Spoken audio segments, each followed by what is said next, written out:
All I seen was like a bright light, the cop pointing a gun at me, and he said, "Put your hands up, put your hands up." I put my hands up, and then the other cops, they start coming, screaming, "Put your hands up, put your..." I was like, my hands is already up. Hey everybody, John Van Dyke here for New Jersey Exposed. Today is Monday, March 15th, 2021. Time is 6:25 p.m. Yes, Jersey time, still there. I'm down in Keyport, New Jersey, down by the waterfront. Just for a few minutes, so I'm going to make the video. All right, so we got another Blue Zero Hero story that's costing taxpayers money. And let me bring up the story. Let me put the glasses on so I can read. This one is reported on NJ.com. It was released on February 9th, 2021. And there's a video with this also, which I will include for you to watch at the end of this, of me bloviating. So it reads as follows. Here it is. $300,000 settlement reached after cop punched man 12 times in the back of the head. That's right, 12 times. He cost the taxpayers $300,000 in a settlement because he punched the guy 12 times in the back of the head. I shit you not. There it is. And there's the video that's attached to it. I'll put that link in the description so you can watch it or read the whole thing. And this is coming out of Camden County. Now, I just talked about Camden County. This is really I'm beginning to think it's a toilet bowl police department, because they've been on a campaign of child manipulation. Okay, so let me read the story. The Camden man seen on a viral video being punched 12 times in the back of the head by a now ex-cop during a 2018 arrest will get $300,000 settlement to resolve his civil rights lawsuits against the officer. Civil rights lawsuit, yeah. Ever Mingula, M-I-N-G-U-E-L-A, Mingula, now 35, was surrounded by police, you mean the football team, right? And had his hands up on February 22nd, 2018, when the then officer, Nicholas Romantino, threw him to the ground. Here we go. Gotta throw you to the ground, got it escalated. You get triggered, they think you're the quarterback with the football. Threw him to the ground and punched him repeatedly. Police had received an erroneous 9/11 call claiming Mingula, whatever it is, had a gun. But no weapon was found, authorities said. Romantino, 27, again, I say cops should not be able to become a cop until 30, who maintained that Mingula was pulling his hands away and thus resisting arrest. No, I don't think he was pulling his hands away for that. He was probably putting his hands behind his head to keep from getting clobbered. Was placed on paid leave. He was eventually tried twice and eventually acquitted of excessive force charges, of course, by a federal jury in 2019. He resigned from the Camden County Police Department while the department was in the process of terminating. Well, you know why he resigned. So he can put down in his application for a new job that he was not fired. Terminating him according to the county spokesman. The settlement agreement involves only Mingula and Romantino, but in it, Mingula agrees to dismiss counts against the other named defendants, 2 other police officers who allegedly helped hold him down. Oh, they're probably still in the job. Let me see. Brendan Gallagher and Anthony Agus, the ranking officers at the scene, Sergeant Otis Carr, and then Deputy Chief Joseph Wysocki, then Chief J. Scott Thompson, then County Prosecutor, blah, blah, blah, County. None of them admitted any wrongdoing. Well, they never do. That's why they do these settlements, to get out of admitting wrongdoing. Because you got to sign off on this. If you want to get the money, you got to agree that they didn't do anything wrong, and they don't have to say they did anything wrong, and you have to keep your mouth shut. You can't talk when you do a settlement. So it's up to the news or the media or a private citizen to do a public request to find out. Keishan said the $300,000 settlement will be paid on Romantino's behalf by the insurance company representing Camden County Police Department officers. However, Keisha noted the county left Romantino to provide his own defense to the suit. McGill's attorney, Davin Jacobs, said in a statement, well, the question is, did the union help pay for it? McGill's attorney, Devin Jacobs, said in a statement that he hopes the county has been fixing the systemic leadership problems that created the opportunity for the unfortunate incident to occur. The fact that the two officers who held McGill down during the beating were not disciplined is not promising, he said.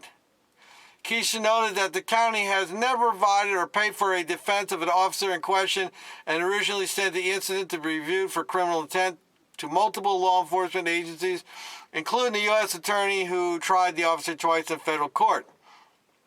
McGill claimed that the police tried to get him to decline a trip to the hospital after beating and charged him with resisting arrest and obstruction. He later obtained surveillance video footage of his arrest and posted online, where it was shared widely. Thompson, the police chief at the time, called it extremely disturbing. See, once again, cameras expose these bad cops. It is our biggest weapon against them. Because what do we know about cops that do bad shit? They lie. They lie and they stick up for one another. They rewrite history. Cameras that can't do it anymore. Camden County Prosecutor's Office, which initially exonerated Ron Martino before the U.S. Attorney's Office brought excessive force and falsification of records charges against him, has ignored calls from Jacob to dismiss the charges against McGill.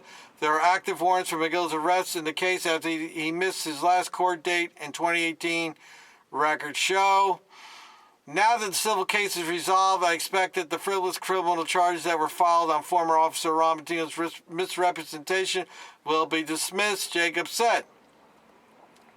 McGill was outside Fairview Liquors on Collins Road February 22nd, 2018, when officers poured onto the street, guns drawn, and ordered him to put his hands up. They can't wait to get that gun in their hand, you know. I'm telling you, it's almost to the point where we got to take the guns away from them. But I realize that in some situations they may need that gun, so we should allow them only have one bullet in that gun. You imagine how you stand there minding your business. Somebody makes a false call to the police, say this guy's got a gun, and they show up like the stormtroopers, ready to put a bullet in him. Bullets. In order to put his hands up, McGill complied, but momentarily pulled away when Ron Martino tried to pull his hands behind his back. The video shows.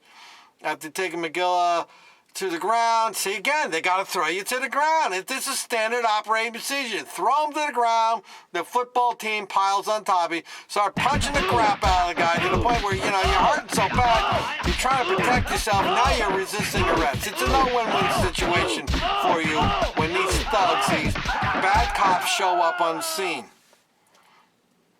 Danny Rugg said his client had no choice but to use that much force because he feared McGill had a gun, and the man refused to give up his hands.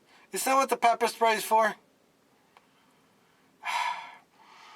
Body camera video of the aftermath of the incident showed Ron Martino joking with his colleagues about the blows he rained down. In the video, Ron Martino shows his swollen knuckles to an officer who says of McGill, "That guy, he's always giving us a hard time, that guy." Well, you know what that was? That was payback time. That's what that was. Not anymore, Ron Martino quipped, eliciting a few chuckles from his colleagues. Rybeck did not return an email seeking comment Tuesday afternoon after another lawyer representing John Grady declined to comment. Well, there you go. Another fine, upstanding, well-trained professional out risking your life and my life as they protect and serve the community. In this case, he punched the guy 12 times in the back of the head. Now it looks like he's not showing up for court. I don't know what the updates are on this. I didn't look to see, but obviously he's not a good cop. He's a thug, and he cost the taxpayers $300,000. This is why I keep screaming, and other people start screaming, that these cops have to share some responsibility. They got to take away this qualified immunity crap, and that when they screw up, they're going to have a dog in a fight. So they'd have to go out and get their own liability insurance. So in this case, say it's $300,000 settlement, his insurance policy would have to pay a portion of it, I would say half. and the other half gets paid by the taxpayers because you hired him and allowed him to go out there and do what he did. And I've always said that these cops know what they're doing. They know what they can get away. When you get a job with somebody, after a while, you know what the boss lets you get away with. You know what is acceptable on the job. And I'm sure this cops in general, it's no different. They know what they can get away with. In this case here, he got away with beating the crap out of some guy, putting a bunch of knots on the back of his head. And once again, the taxpayers are flipping the bill. And this cop, the only dog in the fight he had is the cost of his attorney to fight off the charges and stuff. And he's missed the court date, and I don't know what's going to happen with that, but that's contempt of court. So now they put a warrant out for you, and that's not good. You don't show up in the court in front of the judge, that's not good for you. So with any luck, this clown Ramatino will go to jail. Let's just hope that he never becomes a cop again. I'll put the link in the description. We'll try to include the video after this, and you can watch it, make your own determination. Let me know what you think in the comment section. People, till the next time. Stop moving! Stop moving! Stop moving! Put your hands up! Put your hands up! Put your hands up, man. Put your hands up! You don't see my hands? Yo,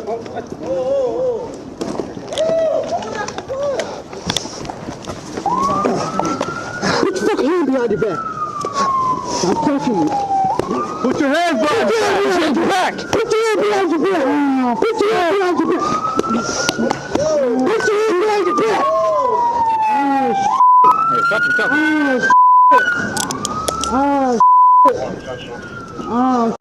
Bro. You ain't have to hit me like that, bro. You ain't have to hit me like that, bro. You ain't have to hit me like that, bro. Oh my God, bro.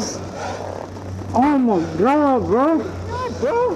What you want me to do, bro? Stand up. Alright, how you want? Stand up. Damn, bro. Damn, bro. You really hit me like that, bro? You feel gangster, bro? You like I didn't fight you, bro. Right. I got you, bro. Why you hit me like that, bro? Why you hit me, bro? Alright, bro. You don't gotta abuse me, bro. You talk to me, bro. That's it. Yeah, that guy, he always gives us a hard time, that guy. I am more. How you feel, man? Your adrenaline dumping right now?